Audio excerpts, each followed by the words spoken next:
Nichukue nafasi hii kukusalimu katika jina la Yesu. Ninaamini Bwana amekupa kibali kuweza kuwepo mahali hapa katika siku hii ya leo kwa kusudi lake kabisa. Na mimi pia nina familia nilikotokea. Mke wangu na watoto wangu wametuma salamu, naomba mzipokee katika jina la Yesu.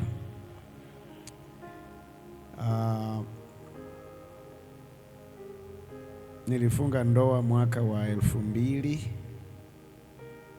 ilikuwa mwezi wa 8, mwaka uliodhaniwa Yesu angerudi. Sasa mimi nikasema kabla hajarudi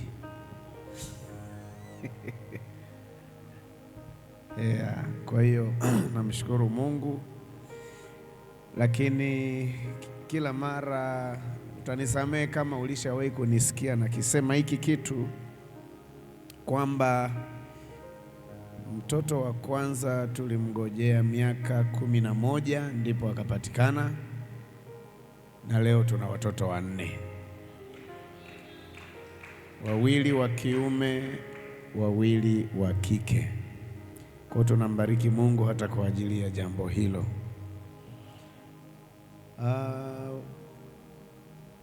Mpokee salamu pia kutoka Chuo cha Habari Maalum. Wafanyakazi wenzangu niliwaaga, kwa hiyo wametuma salamu. Na wiki iliyopita Alhamisi kama siku hii ya leo nilikuwa kule Tabora kwenye wiki ya Pentekoste. Mchungaji kiongozi, mchungaji Dr. Elias Shija ametuma salamu nyingi sana, kwa sababu aliniambia hapo ni kama nyumbani, kwa hiyo amewasalimia sana.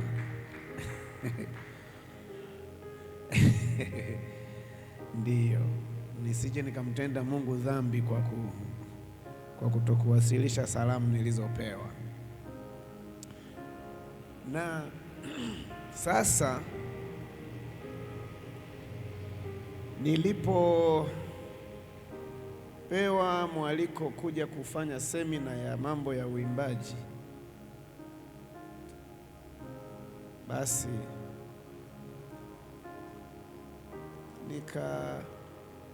kwa siku ambazo Bwana atatujalia, ninatamani tuweze kupitia vitu kadhaa kuhusu huduma ya uimbaji, lakini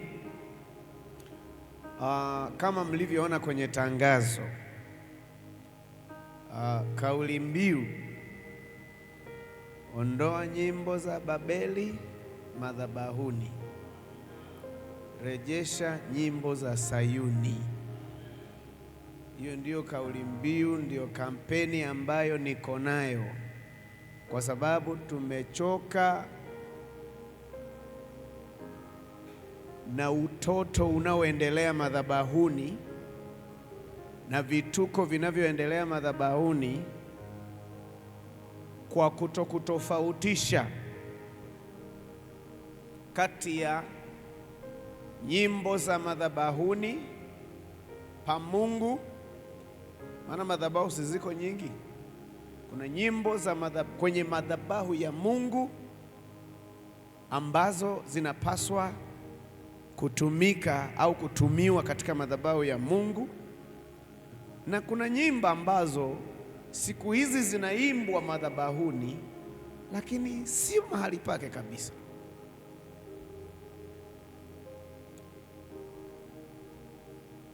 Hii kauli mbiu ni hatari kidogo, kwa sababu is like una attack biashara za watu.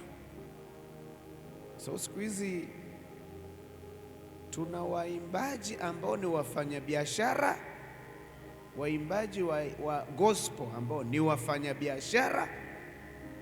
Interest yao wanataka wapate wafuasi na likes nyingi na views nyingi kwenye chaneli zao, hiyo ndio namba moja priority, yaani ndio kipaumbele cha kwanza. Ndio maana wako wengine wako radhi kufanya kolabo na wanamuziki wa kidunia, hasa ukijiuliza anachokitafuta hapo ni nini? Anachotafuta wale followers wa yule, basi na kwake wafanyeje ili mpunga uongezeke. Sasa sio ni wafanya biashara. Sasa time has come, muda umefika, walio wa Mungu wajulikane na wanaofanya biashara wajulikane. Hiyo ndio kampeni niliyo nayo, na si peke yangu tu, tuko wengi ambao tunaongelea hiki kitu.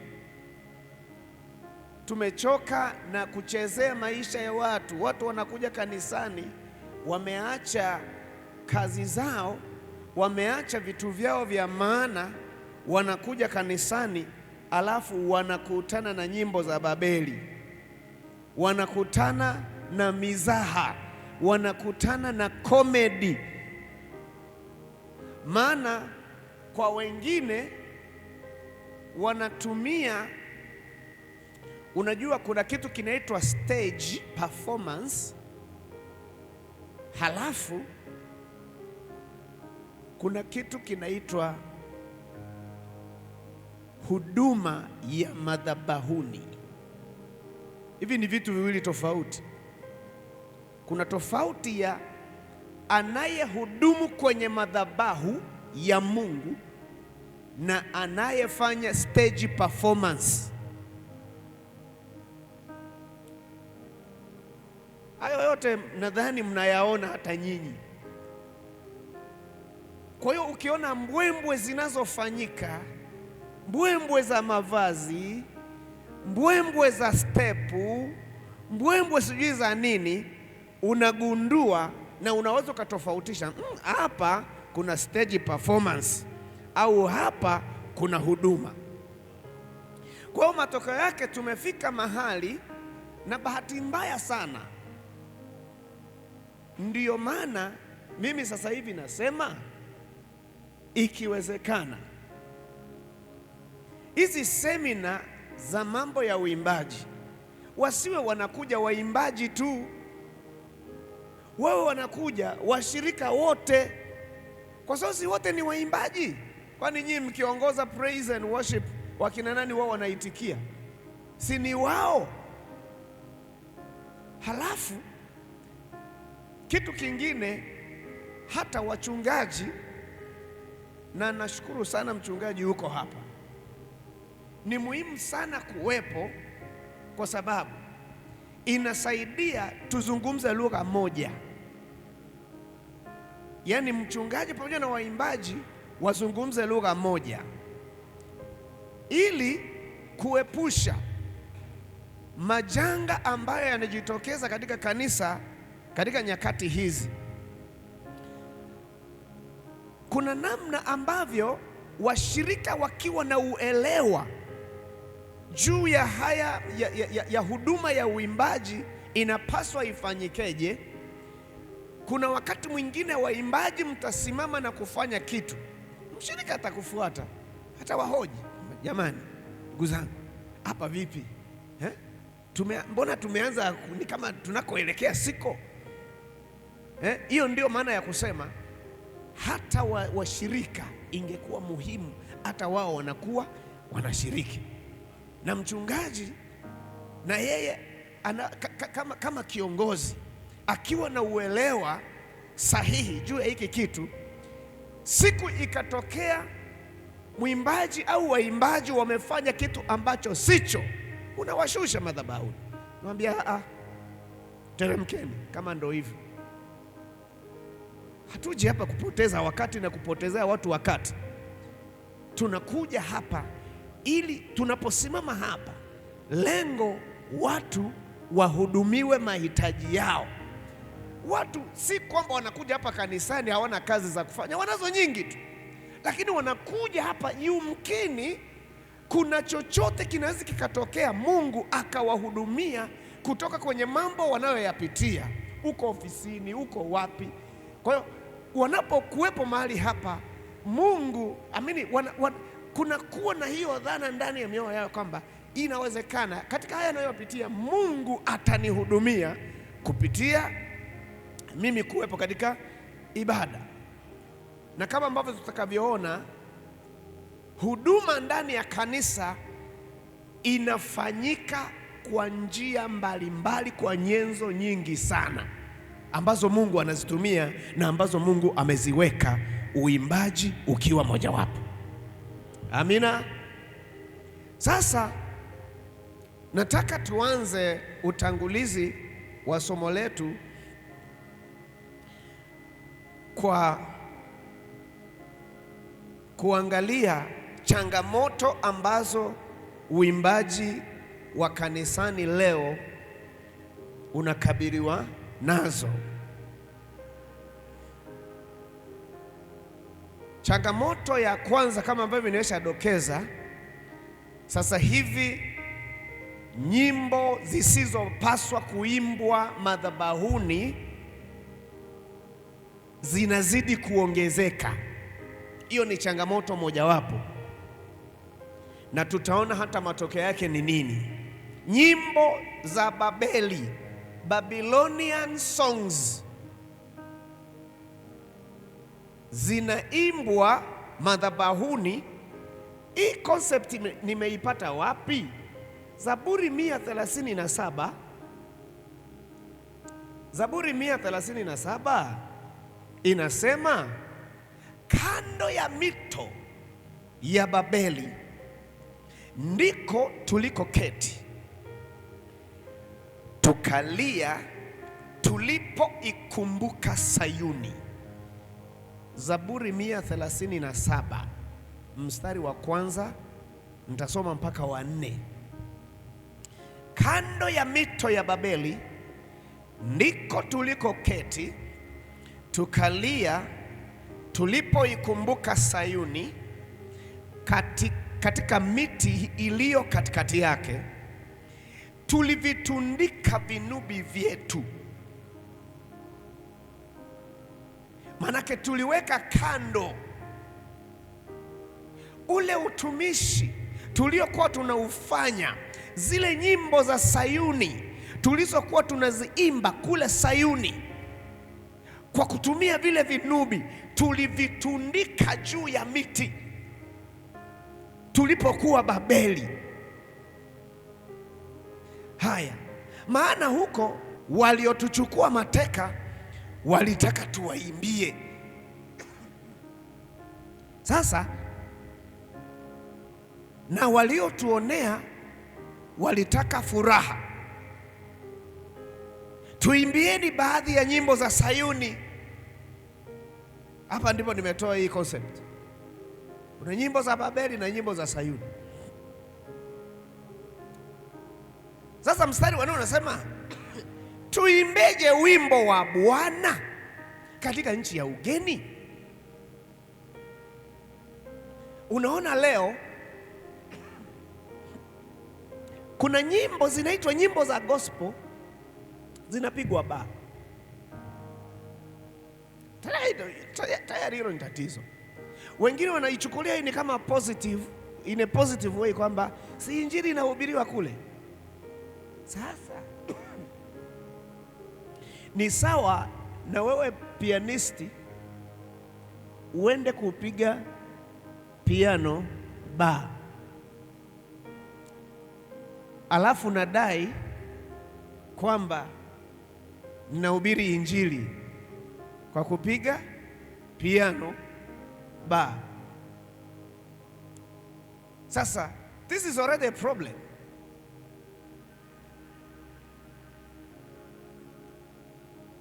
Nyimbo za Sayuni zinaimbwa mahali ambapo zinapaswa kuimbwa. Ukikuta wimbo unaoitwa wimbo wa injili unaimbwa mahali ambapo haukupaswa kuimbwa, anza kujiuliza maswali mengi sana kwamba kuna roho gani nyuma ya huo wimbo. Who is behind that song? Kwa sababu muziki nyuma yake una roho inayousimamia. Labda hiyo nitakuja kuieleza vizuri baadaye, lakini hiyo ni changamoto ya kwanza, kwamba nyimbo za Babeli zinazidi kuongezeka katika madhabahu.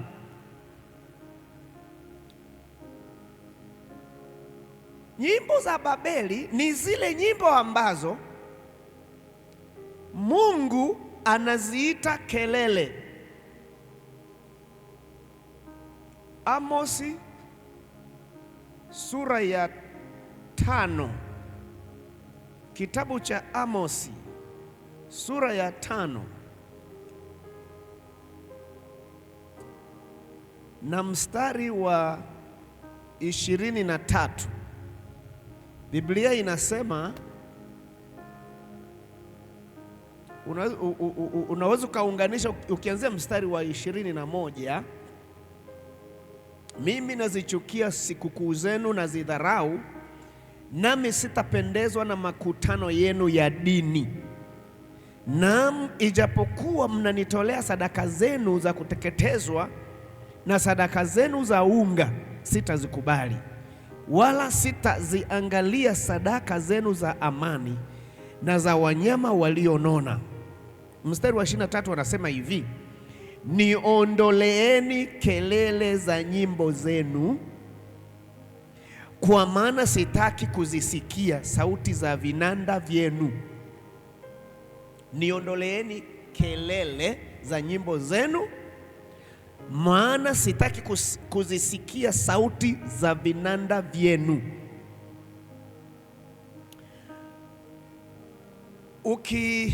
Ukienda mbele kidogo, sura ya 6 kitabu hicho hicho cha Amos, mstari wa 5 hasa B, anasema hivi. Mstari wa 5 anasema, ninyi mnaoimba nyimbo za upuzi pamoja na sauti ya vinanda na kujifanyizia vinanda vya namna nyingi kama vile Daudi. Mstari wa 6, ninyi mnaokunywa divai katika mabakuli na kujipaka marhamu iliyo nzuri, lakini hawahuzuniki kwa sababu ya mateso ya Yusufu.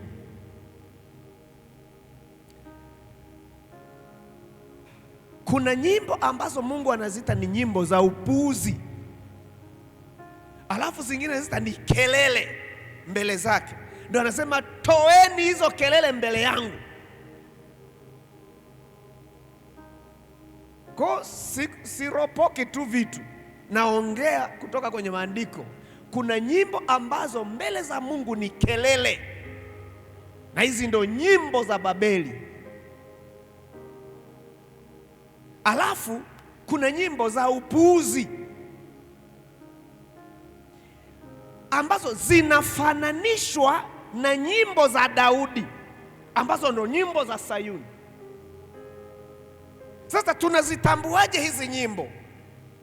Hizi nyimbo kwanza zinafanana na nyimbo za Daudi au za Sayuni? Kumbe sivyo. Manake zina maneno ya Mungu. Kuna mahali fulani labda Mungu anatajwa.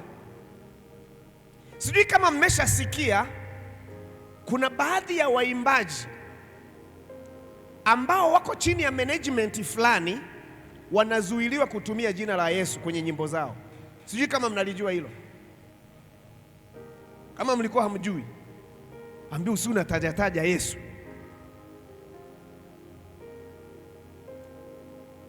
Kwa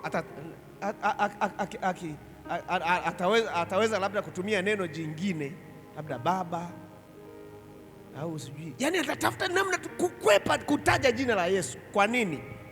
Wale wanao manage wamemwambia Sasa sisi wengi hatujui nyuma ya haya mambo kuna nini, na kwa hiyo unakuta zinafanana, zina maneno ya kanisa, lakini ukiziangalia kwa jicho la kiroho na la kithiolojia unakuta zinaanza kupungua kwenye hizo sifa. Hiyo ni sifa ya mojawapo ya nyimbo za Babeli. Lakini cha pili, waimbaji wake hawana huruma yoyote kwa waliopotea, wanaangalia maslahi yao tu. Leo kuna waimbaji ambao fokasi yao ni utampatia bahasha ya kiwango gani atakapokuja kuhudumu. Moyoni mwake hawawazii washirika eti sijui awasaidie kutoka hapa kwenda hapa, awatoe kwenye hali fulani awapeleke mahali fulani pazuri. Hicho kitu hakimo moyoni mwake, anacho focus. Na ndio maana unakuta anaweza akahudumu ibada hii, akimaliza tu kuhudumu kwenye hiyo ibada ameandaa pikipiki ya kumwahisha kwenye ibada nyingine.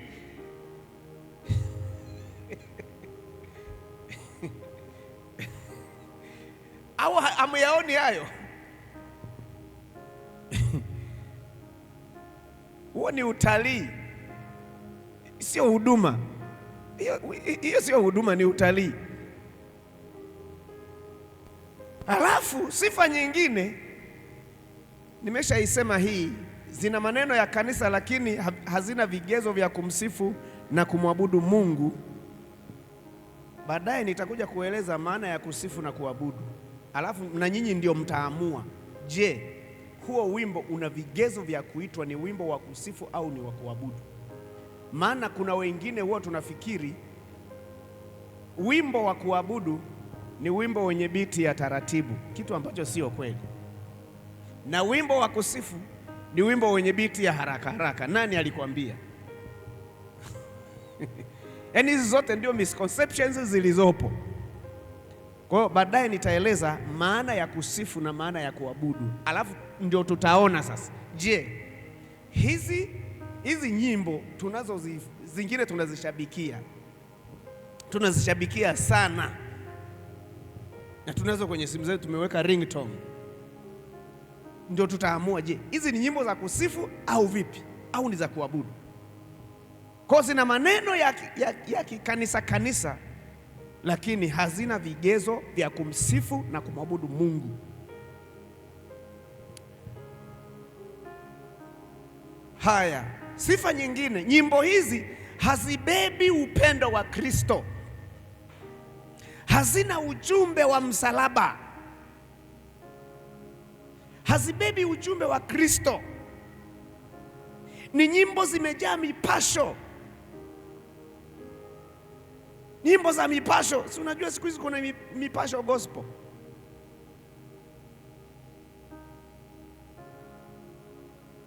Muda ungekuwa nitosha ningewauliza mnipe mifano, mnazijua, mngenipa nyinyi wenyewe mifano. Yaani kama vile anavyoimbaga Hadija Kopa kwenye taarabu, hivyo yanakuwa yamewekwa tu maneno fulani, lakini ni mipasho moja kwa moja, halafu zinaimbwa madhabahuni. Je, akisikiliza huo wimbo ataanza kuhisi kauwepo ka Mungu kanamsogelea? Maana hiyo ndio maswali. Na ndio maana nikasema hapa washirika wote walipaswa wawepo ili hii shule wote tuweze kuipata. Maana waimba sifa linapokuja swala la uchaguzi wa nyimbo za kuongoza sifa na kuabudu, hapo ndipo pengine wanazingua, kwa sababu hawana huu ufahamu. Wanazingua sana. Arrogant language, na ndani yake kumejaa mizaha.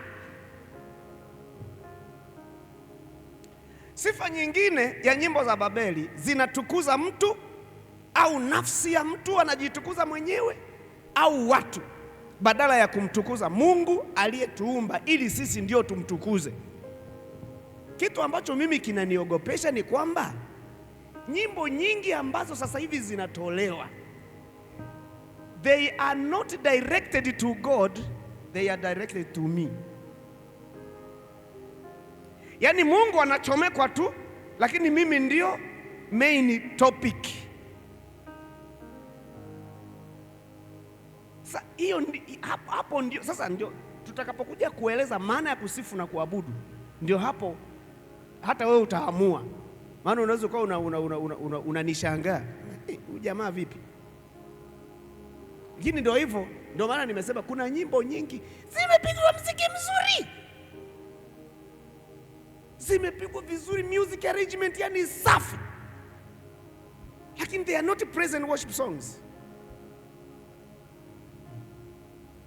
Wimbo unamtukuza mtu au anajitukuza yeye mwenyewe au unatukuza watu, badala ya kumtukuza Mungu ambaye ndo sisi tunapaswa kumtukuza katika uimbaji wetu. Hiyo ni sifa nyingine. Sifa nyingine haziwapeleki watu rohoni wala kuwakutanisha na muumba wao, bali ni furu burudani. Zinalenga mtu kumburudisha. Mwimbaji anasimama hapa, mwisho wa siku anataka mburudike.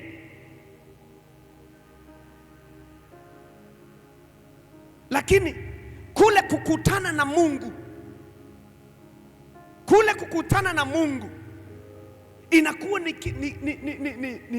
yani inakuwa ni msamiati. Na ndio maana mtu anatoka hapo baada ya kuimba na jasho limemtoka, amecheza, amerukishwa, amechezesha hizo step na nini.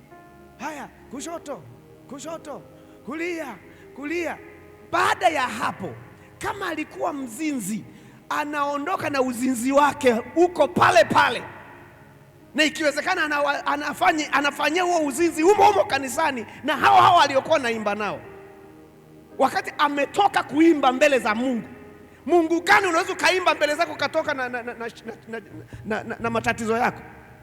Unapokutanishwa na Mungu lazima akubadilishe.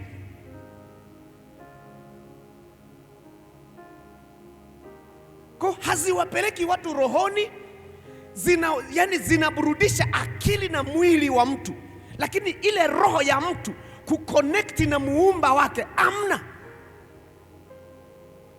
Kwa sababu ilipaswa wakati mwingine wimbo ukiimbwa, wengine waanze kuona maono, mapepo yaanze kulipuka, wagonjwa waanze kupokea uponyaji.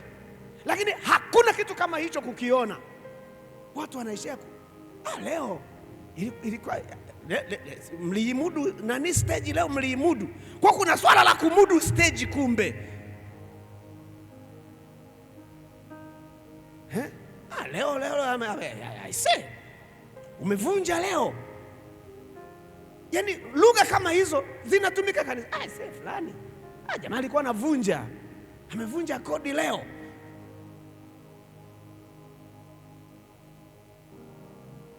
Yaani badala ya Mungu kuanza kusifiwa na kuongelewa kwamba leo tumemwona Bwana mliposimama, tumeziona nguvu za Mungu mliposimama, mnaanza kusifiwa nyinyi, kitu ambacho si halali.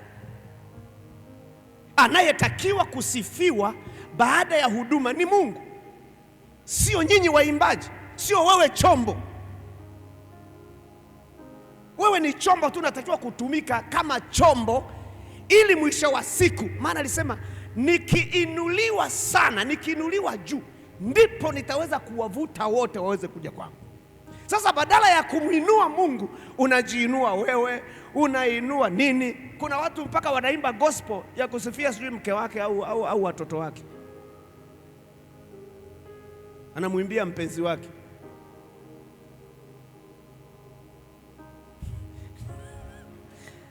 Yupo hapa nini?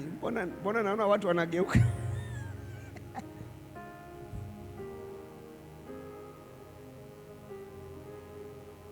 Alafu sifa nyingine ambao kwenye orodha yangu ni ya mwisho, hizi nyimbo zimebeba mizaha. Lugha yenyewe hata haina adabu. Mungu gani unaweza kumwendea kwa lugha isiyo na adabu namna hiyo?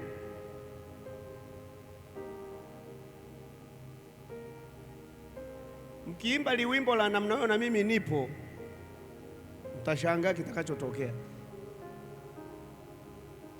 Kuna watu waliimba huo wimbo, tulikuwa kwenye ibada ya kusifu na ghafla sijui akanogewa na nini, nikakutwa niko nimekaa nyuma, nikawasonda nyinyi kawafanyia hivi. Baada ya hapo tena swali la kwanza niliwauliza, hii nyimbo kwa nini mmeimba hapa kanisani kwenu? Kanisani kwenu hii nyimbo waga mnaimba? Wasa najua wanapotokea, sitaki kupataja. Wakasema kwa kweli mtusamee tu, tulipitiwa tu. Hii kanisani hatuwezi, mchungaji wetu hatuwezi tukaimba mbele yake vitu kama hivi. Sasa ndio vitu kama hivi ambavyo waimbaji wanavifanya. Na vitu hivi vinazidi kushika kasi, alafu watu hawana habari kama kanisa linavamiwa na kutolewa kwenye njia taratibu, polepole, ili liepushwe kwenye chaneli ambayo lilipaswa litembee, ili kupitia huduma ya uimbaji Mungu awe anashuka, anaanza kuwahudumia, ibakie tu mambo ya kawaida na burudani mwanzo hadi mwisho. Baada ya hapo hakuna mabadiliko yote. Mwisho wa ibada watu wanaondoka kama walivyokuja. Hakuna ambaye Mungu amembadilisha maisha yake. Tunatolewa kwenye njia taratibu. Sasa kwa sababu mimi na ufahamu uimbaji kwa miaka ya kutosha, ninajua kwaya za zamani. Nimeanza kuimba mwaka wa 88, 1988. Kwa ninazifahamu kwaya za wakati ule. Nafahamu tofauti ya kwaya za wakati ule na kwaya za sasa hivi. Sasa hivi ni mizaha mtupu, comedy madhabahuni. Unakuta mtu anaongoza ibada, anaongoza kama MC kwenye sherehe.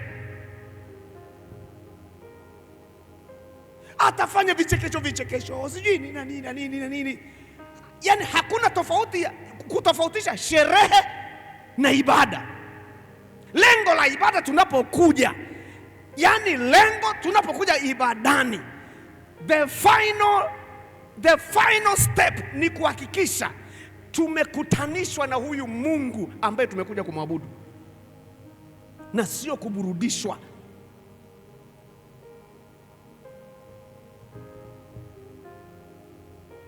Sasa matokeo ya hizi nyimbo kuendelea kuzagaa madhabahuni ni kwamba uimbaji kwa sehemu kubwa hausababishi yale matokeo ya kiungu ambayo yalitakiwa. Matokeo mojawapo ni kufukuza mapepo waimbaji wanaposimama.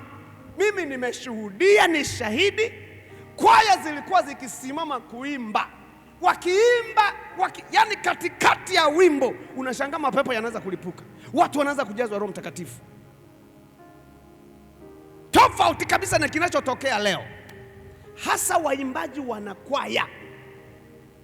Afadhali praise and worship, kuna mfumo fulani ambako huwa kana, lakini na wao bado ukikuta hawajakaa vizuri, na wao wanaenda mwendo ule. Lakini kwaya nyingi sasa hivi hazisababishi hayo matokeo. Kwa nini? Kwa sababu wamewekeza kwenye vitu ambavyo sio vya kiroho, ni vya kimwili. Kwa mfano, wamewekeza kwenye step, wimbo mmoja step 200 zaidi.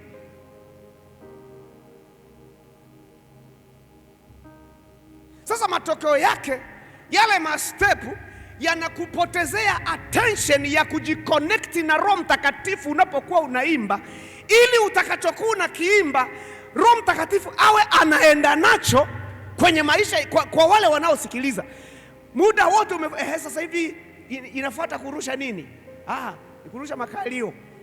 Ndio unayatafakari hayo wakati unaendelea kuimba. Sasa hivi ni kurusha mguu wa kushoto. Ndio hicho kimekolea kichwani. Na hata yale maneno unaweza kukuta hata hauyakumbuki vizuri kuliko, yani una struggle sasa hivi ni nini mpaka wimbo unaisha. Mnamaliza wimbo, hamna connection yoyote na Roho Mtakatifu ambaye ndiye alitakiwa.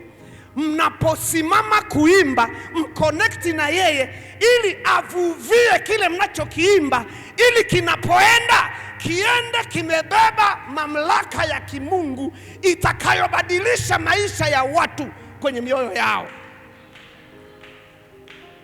Kwa hatuoni hayo matokeo sasa hivi.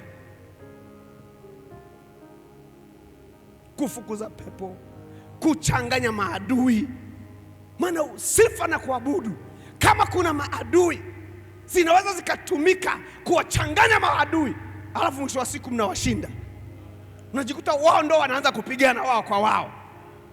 Sifa hizo hazisababishi hayo. Uimbaji huo hausababishi hayo siku hizi. Unakuta waimbaji wanasimama kuimba, watu macho makavu, mpaka wanamaliza macho makavu.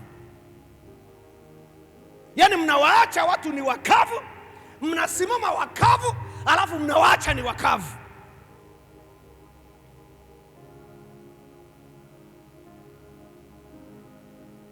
Hakuna yale matokeo ya kiungu. Ni kwa sababu au kuponya magonjwa, kudhihirisha nguvu za Mungu na uwepo wa Mungu kama ilivyokuwa zamani. Yote hayo hayaonekani.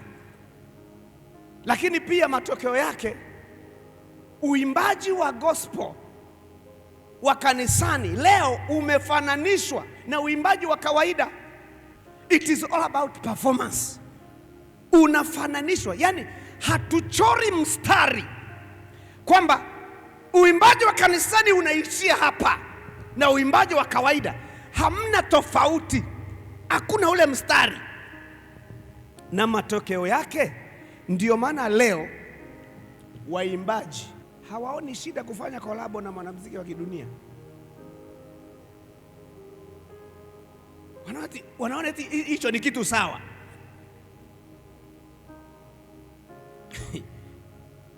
Na kuna wengine wakiulizwa hilo swali, hasa hawa waimbaji ambao tayari wana majina fulani, akiulizwa unaona tu jinsi anavyojibu. Eti anataka akae mahali fulani safe. Hakuna kitu kama hicho. Kama ni gizani, ijulikane wewe uko gizani, au kama ni nuruni, ijulikane wewe uko nuruni. Unakaa katikati kutafuta nini? Lakini ukweli ni kwamba hakuna ushirikiano kati ya nuru na giza. Mimi natumika kwa Roho wa Mungu, huyo anatumika kwa roho za kipepo. Unafahamu anaeleka kwenye madhabahu gani? Kwa sababu hawa watu wengine wana maagano ya kipepo, ya kuzimu, alafu eti unafanya kolabo naye.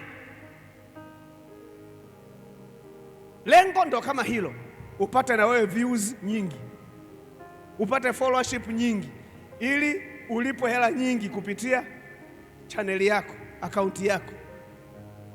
Sasa si ukafanya biashara tu, sasa uachane na hii kazi.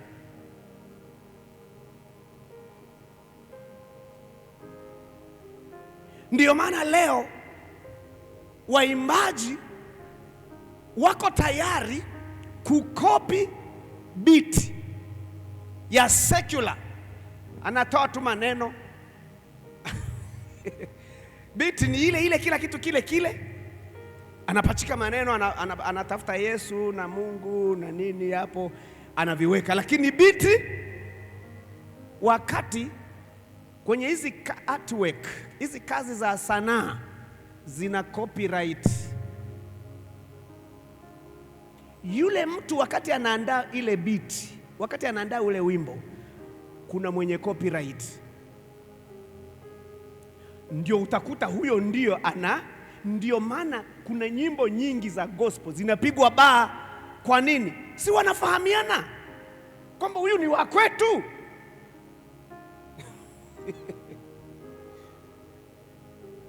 Maana wimbo wa Sayuni ukipigwa baa, mapepo yataanza kulipuka.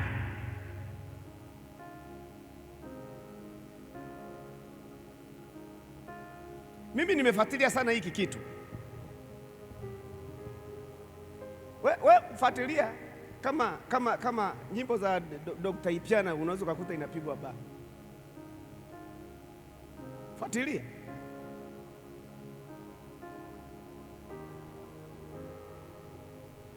Tumekuja mlima Sayuni baa.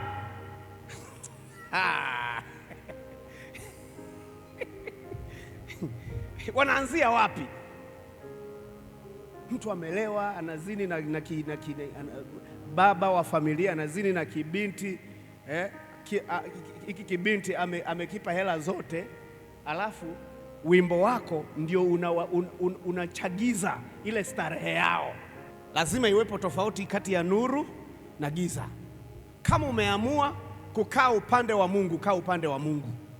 Kama umeamua kukaa upande ule mwingine, kae moja kwa moja, ijulikane. Kuna tofauti kati ya uimbaji wa kanisani na uimbaji wa kawaida wa secular. Haviwezi vikaenda pamoja. Ngoja niishie hapo kwenye hiyo mifano. Sasa ningeweza kusema mengi sana pale, lakini nataka sasa nieleze, kwa sababu nitaka nimalizie kwa kueleza ili tuweze kumaliza vizuri. Nimalizie kwa kueleza ile maana ya kusifu na kuabudu. Lakini kabla ya pale nilitaka niseme kitu hiki. Jamani, kanisa ni mahali ambapo Mungu anakutana na watu wake kuwahudumia, na huduma hizo zinafanyika kwa njia mbalimbali. Kuna vipawa ambavyo Mungu ameviachilia: damu ya Yesu, Roho Mtakatifu, karama zake, neno, uwepo wake. Hivi vyote Mungu anavitumia kumhudumia mwanadamu na mahitaji yake. Lakini njia mojawapo ambayo Mungu anaitumia kuhudumia mahitaji ya watu ni kupitia hivi vipawa, mojawapo ikiwa ni uimbaji. Kwa maana ya kwamba kama vile nabii au mtume akisimama au mchungaji akisimama akahubiri hapo katikati mpaka Roho Mtakatifu akashuka na mapepo yakaanza kulipuka, na mwimbaji akisimama, kwa sababu anayewatumia ni huyo huyo, na yeye anatakiwa azalishe matokeo hayo hayo. Yaani lazima tuelewane hapo. Kama vile mwinjilisti akisimama mpaka mapepo yanalipuka wakati anahudumu, hiyo ni approach tu ambayo Mungu anaitumia. Hata wewe ambaye unamtumikia Mungu kwa njia ya uimbaji, ukisimama, matokeo yale yale yanatakiwa yatokee kupitia uimbaji wako.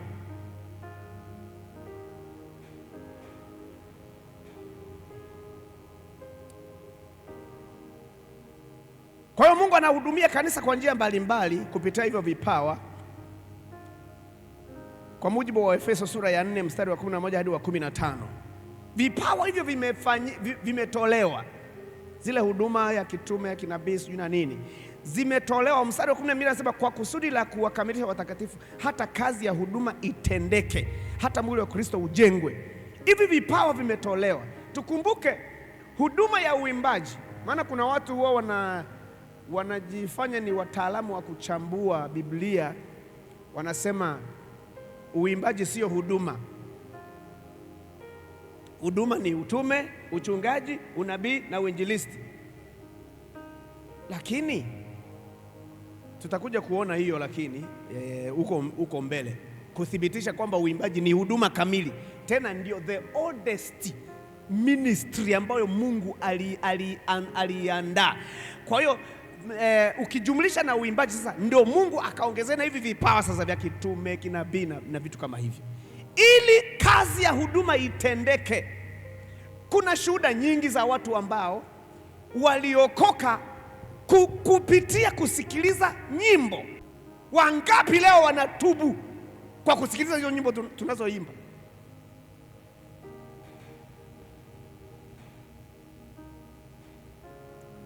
Kwa maana hiyo, vitu tunavyovifanya havifanyi huduma, havihudumii watu, tunaishia kuburudisha. Ndio maana mtaimba kuanzia mwanzo mpaka mwisho, mwisho wa siku watu wanapigia tu makofi, kwa mnateremka, mnaenda kukaa zenu. Mimi nimeshuhudia waimbaji wanasimama baada ya kuimba dakika kadhaa, unashangaa mtu ananyanyuka, analia, anapita mbele, naomba mniombee, ninataka kutubu. Wakati waimbaji wanaimba, anakamatwa mpaka anashindwa kujizuia, anapiga kelele, analia, anataka kuja kutubu. Hayo leo yanatokea kwenye uimbaji wetu, unakuta vimekuwa ni nadra. Sasa na kama nilivyosema, uimbaji na muziki kanisani ndio huduma ya kwanza ya zamani sana, imeanzia mbinguni. Mungu wakati anaumba, mojawapo ya kitu alichofanya, kwa sababu tutakuja kuona kwamba muziki na uimbaji vina uhusiano wa karibu sana na uwepo wa Mungu. Yaani palipo na muziki ule ambao Mungu anauelewa, muziki ambao ni compatible, kuna kitu nikikichomeka hapa, hiki chombo kinaniambia hiyo, au labda nikichomeka faili hapa inaniambia this file cannot be opened, this file format cannot be opened by this device. Kwa hata kwa Mungu iko hivyo. Kuna kitu ambacho akikisikia hiki kiko compatible na mimi, uwepo wake unaanza kuachiliwa. Kwa hiyo muziki na uimbaji na uwepo wa Mungu ni vitu ambavyo huwa vinafuatana sana. Kukiwepo na muziki ambao Mungu anauelewa, uwepo wake waga hana namna, lazima uwepo wake ujidhihirishe mahali pale. Lakini kwa sababu hatujayaelewa haya mambo, kwa uimbaji, Mungu alianza kuumba tangu mwanzo. Wakati anaumba aliandaa mfumo huo kwamba ili uwepo wake awe anajiachilia pale kwenye makao yake, anajiachilia kama wingu, yaani uwepo wake utoke kwake ausambaze pale ambapo yupo. Aliweka muziki na uimbaji, akaumba malaika, mamilioni, matrilioni ya malaika ambao kazi yao, pamoja na wale wazee 24 na wenye uhai 4, kazi yao ni kutrigger huo uwepo wa Mungu, Mungu aanze kujiachilia. Kuna wakati unafika unasema wastahili, haleluya, amina, ni mtakatifu. Kuna wakati wanasema tu neno moja, mtakatifu, mtakatifu, mtakatifu, mtakatifu, mtakatifu, mtakatifu. Ukija kuhesabu labda ni miaka hata 20 imeshapita, wanasema tu hilo neno moja. Na kwa kusema hivyo Mungu anajisikia wao, uwepo wake anauachilia, mbingu zinajawa na huo uwepo. Sasa kanuni hiyo akatushirikisha hata sisi, ili uwepo wake uhame kutoka kwenye mbingu uje hapa duniani, akaachilia hicho kipawa kwa wanadamu, ili pale atakapoimbiwa uwepo wake uweze kuja mahali pale. Kwa Mungu akamuumba mpaka Lucifer. Ukisoma Ezekieli 28 mstari wa 13 hadi wa 15, Mungu akamuumba Lucifer kwa upekee sana. ili aongoze huduma hiyo mbinguni.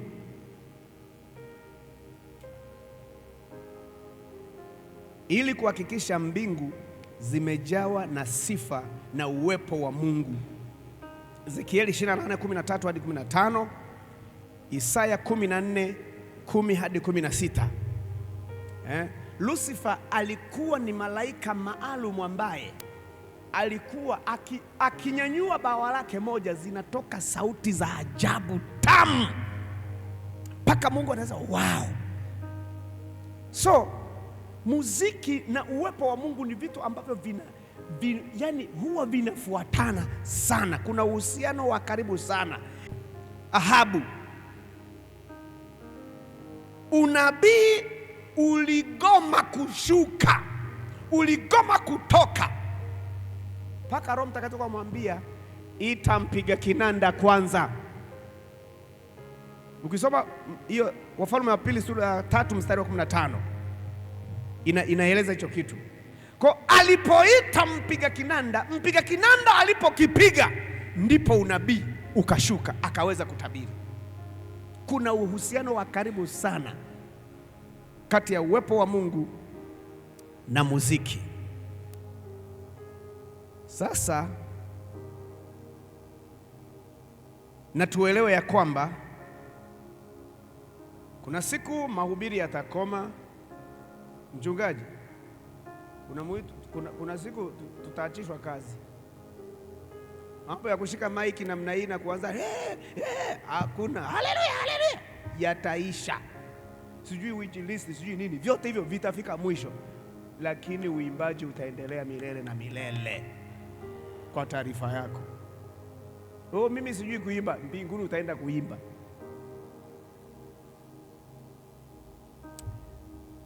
Sasa maana ya haya maneno mawili, kusifu na kuabudu. Tukianza na kusifu. Kusifu maana yake, maana ya kawaida, kusifu ni kule kueleza uzuri wa kitu au wa mtu, kule kueleza uzuri wa mtu, wa kitu, uwezo wa hicho kitu, utendaji wake, nguvu zake. Kwa tunaposema kumsifu Mungu, lazima ihusishe.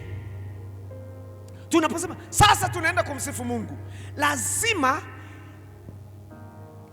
kinachofanyika kielekee kwa Mungu, na kiwe kinaelezea uzuri wake, kiwe kinaelezea nguvu zake, kiwe kinaelezea ukuu wake, kiwe kinaelezea uweza wake.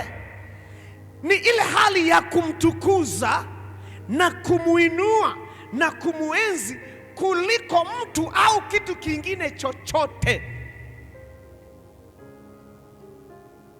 Kumtangaza kwa kazi zake anazozifanya, kutangaza matendo yake. Mungu anaweza kufanya hiki, anaweza kufanya na kile. Sasa sifa zinapoinuliwa mbele zake, ndio huwa zinamvuta Mungu. Yani ni kama unamtengenezea kiti. Kwa mujibu wa Zaburi ya 22, unamtengenezea kiti cha yeye kuja kuketi juu ya zile sifa. Na kwa hiyo akija kuketi, Zaburi 22 mstari wa 3, aketie katika sifa za Israeli. Ukisha mtengenezea hicho kiti akaja kukaa, ndio hapo sasa ambapo waongoza sifa huwa mnachemka. Mmechemsha kwenye kusifu, mmefanya vibaya, Mungu hajaja kuketi kwenye sifa. Sasa mnafika mahali mnatutaarifu, sasa tunaenda kumwabudu Mungu. Huko ni kupoteza muda. Iko hivi, Mungu akisifiwa kwa usahihi na akaketi juu ya zile sifa, kinachofuata ni kuabudu. Ndio maana utaona kuna mtu amepiga magoti, haujawaambia wapige magoti. Kuna watu utaona wameshainua mikono, hujasema watu wainue mikono. Kuna watu watalala flati, hujawaambia watu walale flati. Sasa waongoza sifa unakuta wote tuinue mikono. Sasa ni wakati wa kumwabudu Mungu. Uko ni kupotezea wakati watu. Worship is a DNA ambayo Mungu ameiweka ndani yetu. Hauhitaji kutufundisha sasa hivi ndio wakati wa kuabudu. Mungu anayestahili kuabudiwa anaposhuka mahali, huhitaji kuambiwa. Ghafla utashangaa umeshapiga magoti na kuanza kuabudu. Maana kuabudu kwa maana ya kuabudu ni ile hali ya kuonyesha heshima, kumtetemekea unayemwabudu, kumnyenyekea sana na kumwinamia. Na kuabudu ni mwitikio ulioko ndani ya mtu ambao hutokea wakati Mungu anapokuwa ameshakuja kuketi juu ya sifa. Kwa nini? Kwa sababu kuabudu ni asili, iko ndani ya mwanadamu. Baada ya kusema hayo, kwa sababu ya muda, niombe tuinamishe vichwa vyetu tumshukuru Mungu. Tutaendelea kesho. Nadhani kesho tutakuwa na muda mrefu zaidi ya leo. Baba, tunasema asante kwa mwanzo huu siku hii ya leo. Nikushukuru kwa vile ambavyo umeweza kusema nasi. Nilitukuze jina lako. Ninaamini umesema na watu wako kupitia mafundisho haya ambayo tumeanza nayo katika kuweka msingi siku hii ya leo. Niseme asante Mungu, kwa sababu kwa hakika wewe utakwenda kutenda na utaendelea kutusaidia kuweza kupata uelewa sahihi kwa habari ya jinsi ambavyo twapaswa kukusifu wewe na kukuabudu wewe. Kwa jina la Yesu Mwokozi nimeomba na kuamini, amen.